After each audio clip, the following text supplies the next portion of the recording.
Juriste, diplômé en droit public, il a longtemps été responsable des ressources humaines à la Banque centrale.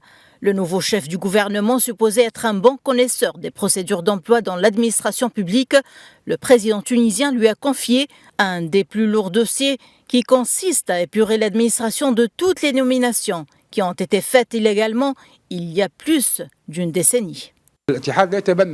Je préfère parler d'un examen des nominations plutôt que de parler de purification.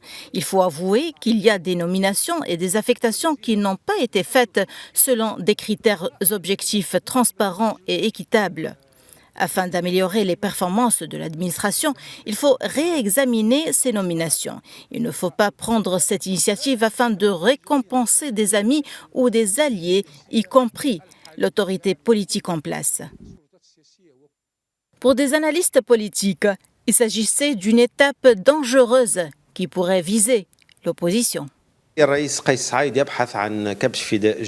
Le président Kais Saïed cherche un nouveau bouc émissaire pour justifier et tenter de cacher l'échec dans la gestion des dossiers économiques et sociaux. Après les corrompus et les juges, il est temps pour le président de parler de l'administration et de l'accuser d'entraver le déroulement du processus politique.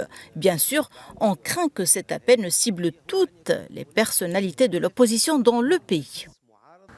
Mais pour le président tunisien, assainir l'administration est une priorité pour pouvoir éliminer les obstacles entravant le fonctionnement de l'État, selon ses dires.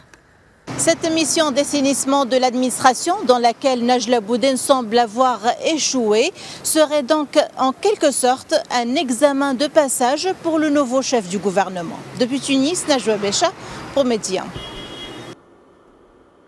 Et la situation est très tendue entre Kiev et Moscou.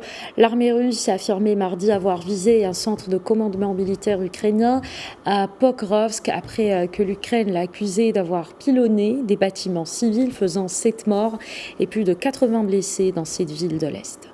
Lundi soir, à quelques dizaines de minutes d'intervalle, 2 missiles russes sont tombés sur un pâté d'immeubles dans le centre de Pokrovsk.